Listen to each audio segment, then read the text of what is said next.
Hi there, Knolly Williams here, the Business Healer. Welcome back to my channel. You know, I'm super excited that you tuned in, and today I've got a super special video for you. Now, in today's video, I'm taking you to Durant, Oklahoma. That's right, Mentorship Masters member Brian Allen invited my wife and I to Durant, Oklahoma. We had a great time there. It was like fiesta time, and I was able to teach, train, and coach the agents to their ultimate greatness. You're going to enjoy this because I talk about the 3-hour workday, of course, and then I also talk about the only 2 problems that you'll ever have in business. And I'm going to reveal to you part of the 6-figure success shortcut. That's what I call it. There is a shortcut to success. You don't have to do it the hard way. There's an easy button. I found it, and I've dedicated my life to sharing it with you. Now, if you love the video, give it a like, give it a thumbs up. Make sure that you subscribe to my YouTube channel and leave me a comment down below. I want to know what you think as well. God bless and enjoy the video. Brian Allen, y'all. Give him a hand. Brian Allen, he's the one that got me out here. So let me make sure I've got everything that I need.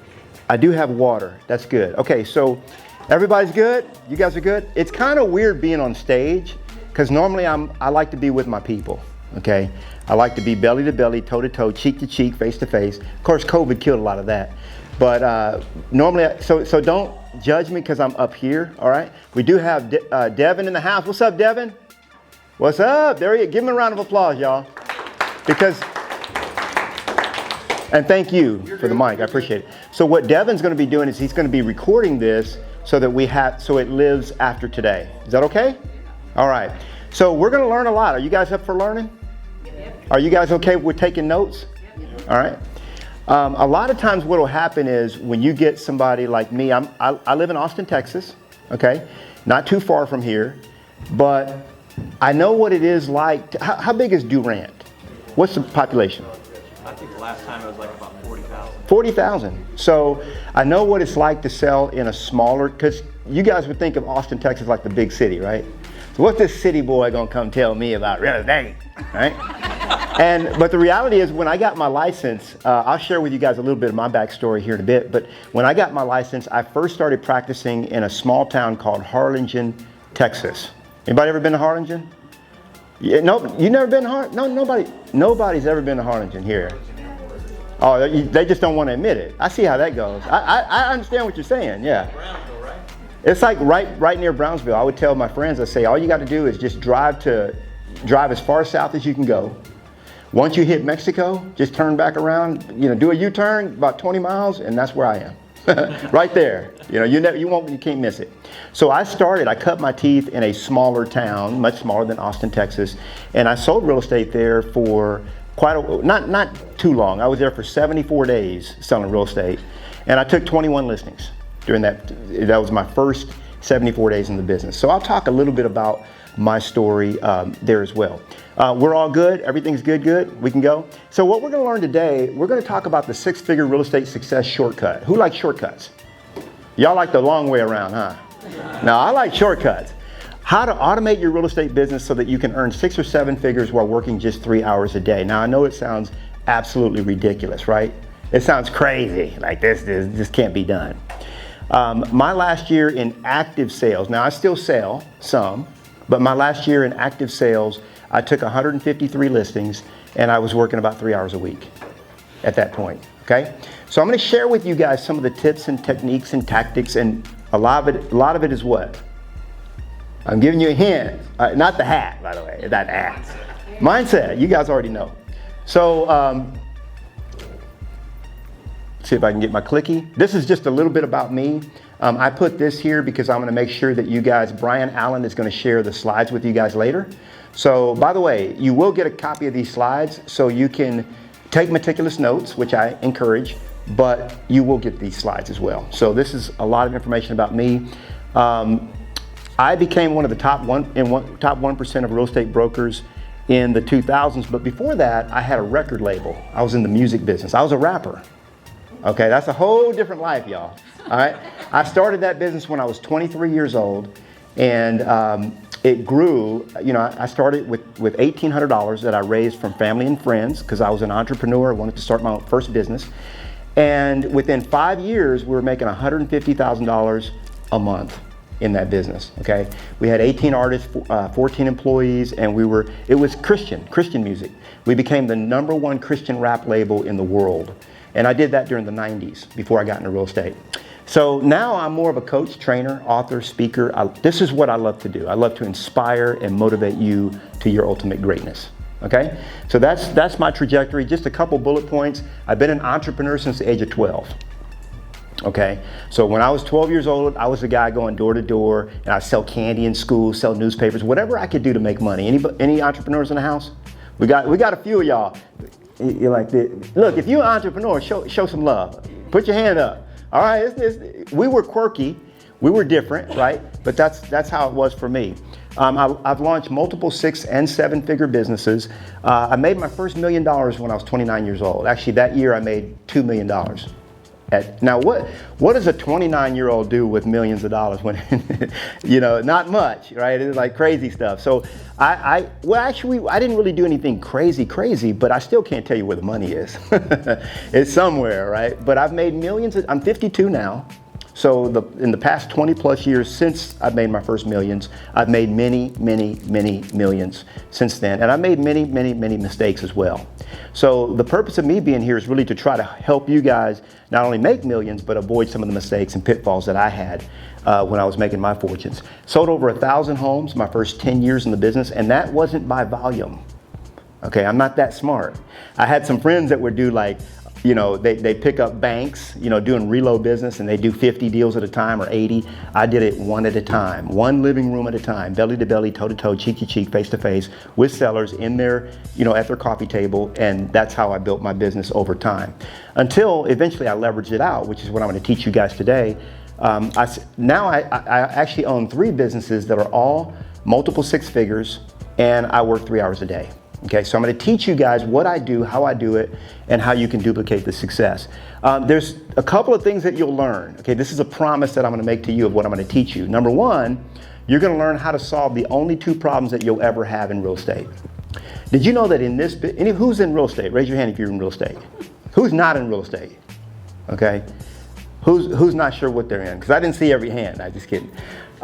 So in real estate, you'll only ever have 2 problems. Did y'all know that? You think that because you're going around putting out fires and doing all this work that you do every day that you got a lot of problems. I got problems. Man, you don't know what kind of problems I have. No, you only have 2 problems. In this business, you will only ever have 2 problems.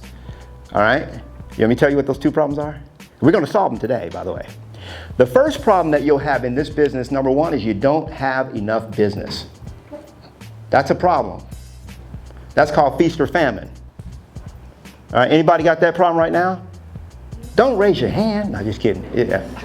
No, we have this. This is a big problem. And this can keep you in feast or famine if you have this problem. That's a lead generation problem.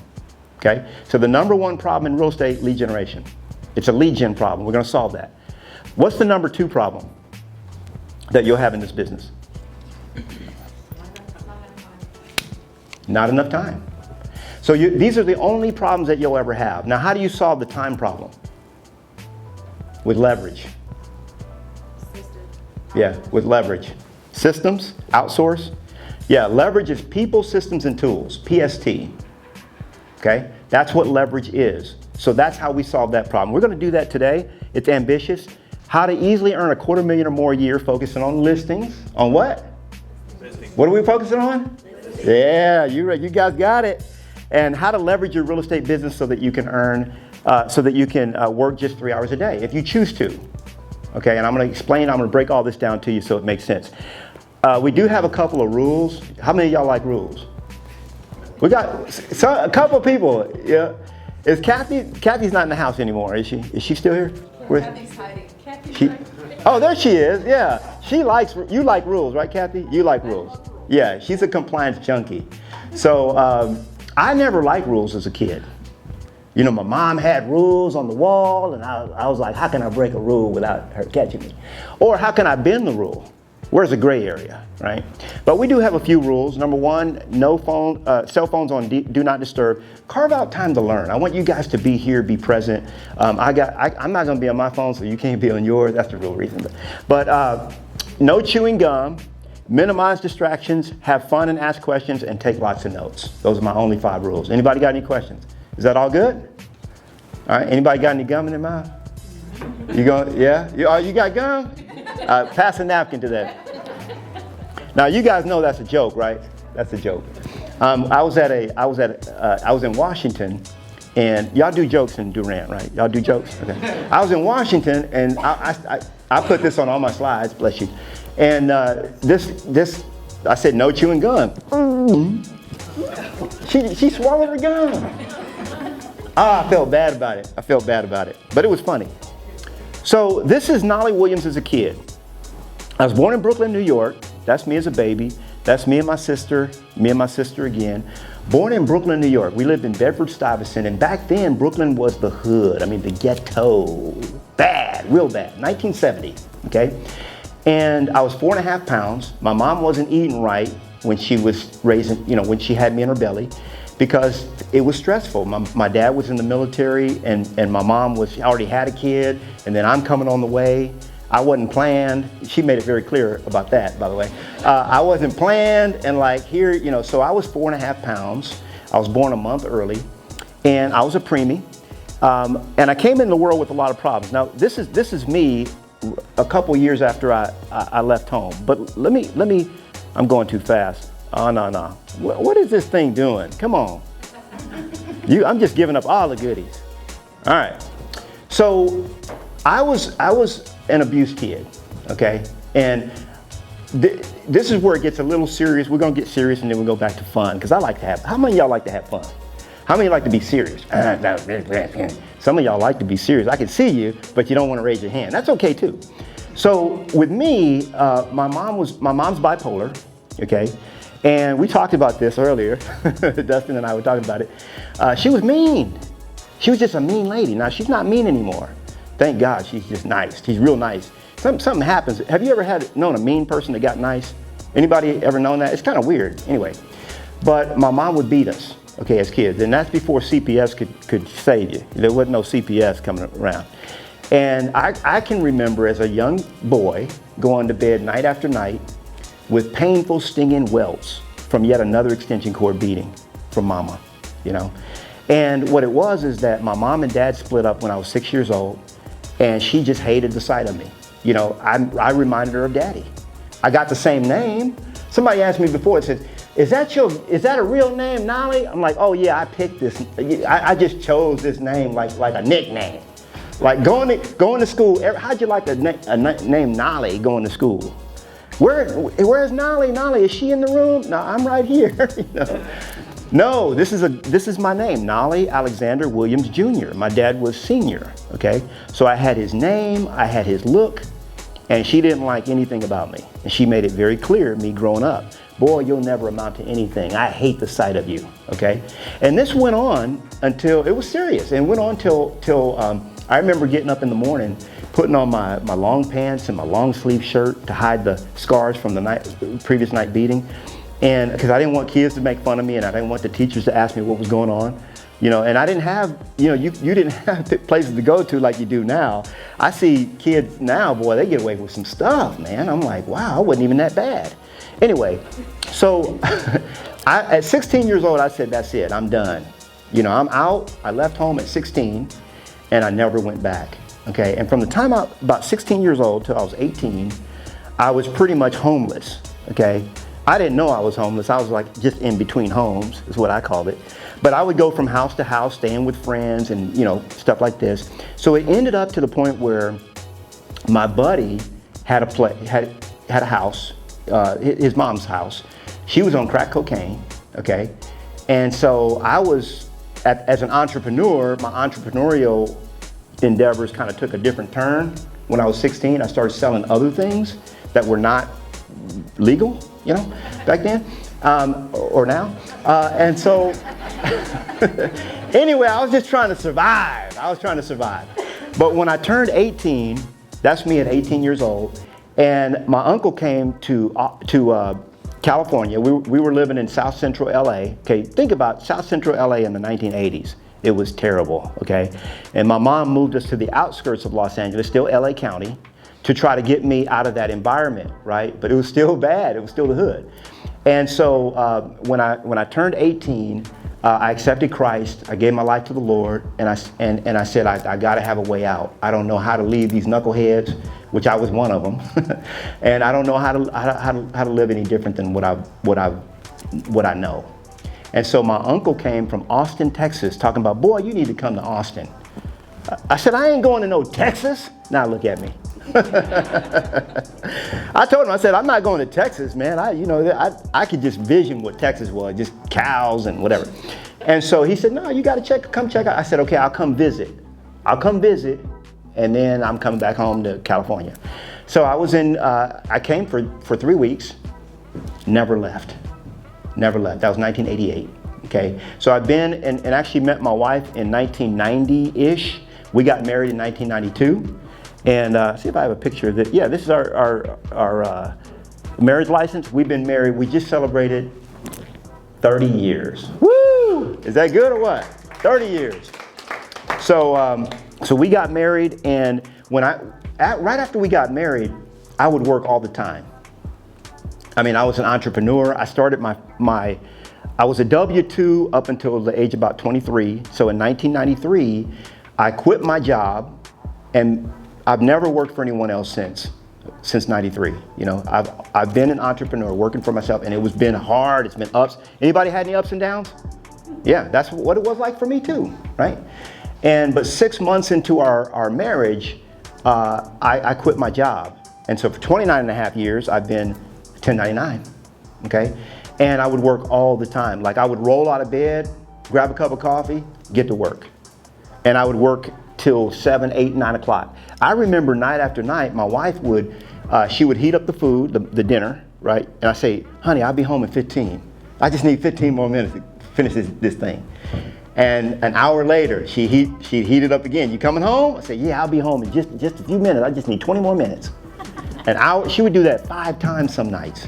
Anybody ever been like that? Y'all don't work like that.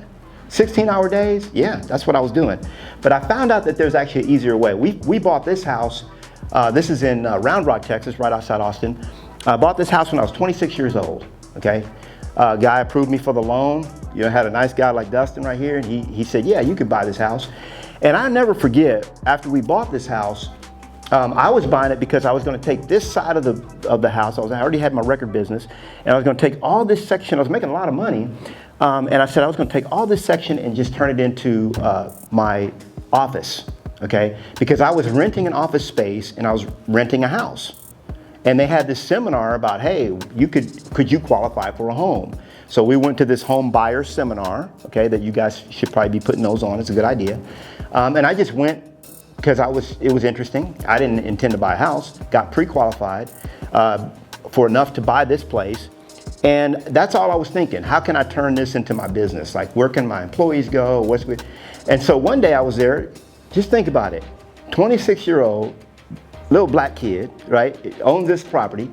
And this guy comes up in because the previous owner had left some implements, some tractor stuff and implements like that. He said, hey, I got this guy that's coming to pick this up. Is it okay if I leave this here after closing? I was like, cool. Nowadays, I would be like, no, fool, get your stuff before I close. I don't want your stuff on my, but I didn't know any better back then. I said, yeah, no problem. You can leave it up there and he can come. So I go out there, and my employees came and got me and said, hey, there's this guy. I mean, you talk about a crusty old Texan. Just think in your mind, a crusty old Texan. You got it in your mind? That was him. So he came up and he said, I want to see the owner. So my employee, one of my people, came and got me and said, hey, this guy, and I'm there trying to fix the place up. I got on, cut off shorts and my tank top, and I'm probably a mess. 26 years old. So I get out there to the guy, and he's got I said, yes, sir, you here to pick up the tractor? You could take it, or you need any help? What do you need? He said, no, I want to see the owner.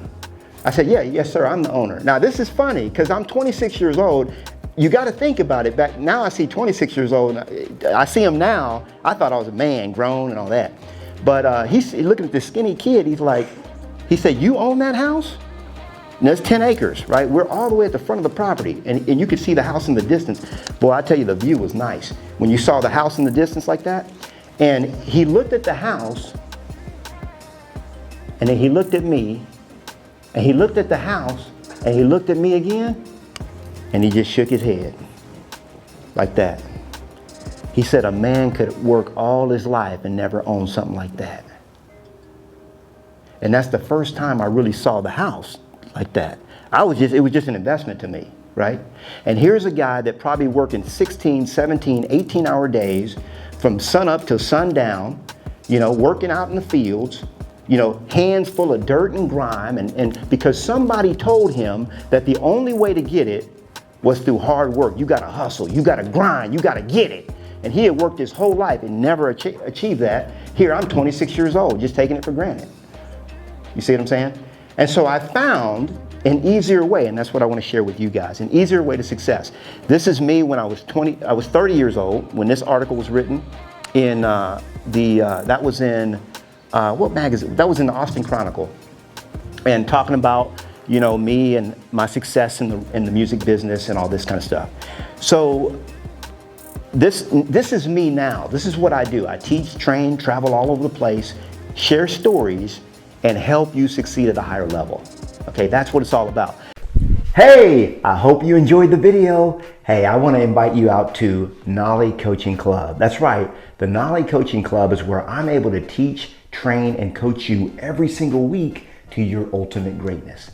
Now you can join for just $1. Go to knollycoaching.com and I'll see you on the inside.